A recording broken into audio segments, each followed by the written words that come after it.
L'innovation de l'inventeur Ernest Andrew vise principalement à économiser l'argent que les villageois dépensent pour acheter des torches et des piles pour éclairer leur maison.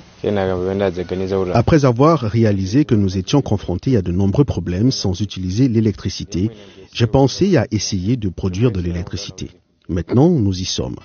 Ce jeune homme de 18 ans, qui a abandonné ses études secondaires, explique que son générateur produit 1000 volts d'électricité. Il a maintenant raccordé 9 maisons à un transformateur qu'il a lui-même fabriqué. Ce système génère de l'électricité à partir de l'air. Pour allumer une ampoule, j'utilise l'énergie stockée dans des bouteilles. J'expérimente l'énergie magnétique pour déterminer la quantité d'électricité que je peux produire. Ensuite, je produis de l'électricité en fonction du nombre de maisons que je veux approvisionner. Mais les experts se plaignent du fait qu'Andrew n'explique pas comment il utilise l'air pour produire de l'électricité, ou ils estiment qu'il pourrait le cacher délibérément pour empêcher les autres de le copier. Nous ne savons pas quel type d'air il utilise, nous ne savons pas ce que fait l'air pour produire de l'énergie.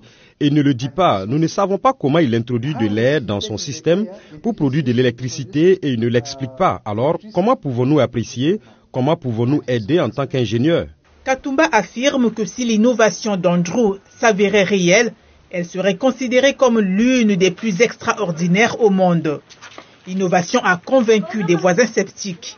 Mary Ferry fait partie des bénéficiaires de l'électricité gratuite. Je faisais partie de ceux qui doutaient de sa capacité à produire de l'électricité que nous pourrions utiliser dans nos maisons. Mais quand j'ai vu qu'il avait réussi à raccorder la maison de ses parents, je lui ai demandé de raccorder aussi la mienne.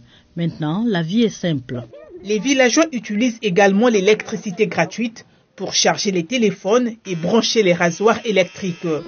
La mère d'Andrew, Evelyn Chinguo, dit que son fils a abandonné l'école en 2018 parce qu'il ne pouvait pas payer les frais de scolarité. Je lance un appel aux bienfaiteurs pour qu'ils aident ce garçon à poursuivre son éducation en le renvoyant à l'école pour améliorer ses idées novatrices car les connaissances qu'il utilise maintenant sont innées. Le ministre de l'Énergie, Ibrahim Matola, a récemment exprimé son appréciation pour l'invention. De telles innovations peuvent nous permettre d'accéder à l'électricité, mais pas seulement l'accès, l'abordabilité et la durabilité. Les autorités du district de Dowa ont fait don de formation, de fils électriques, de vêtements de protection et d'un gadget pour mesurer la tension électrique. Une chose que nous allons faire en tant que district, c'est de nous assurer que chaque fois qu'il travaille sur ces appareils, il est en sécurité.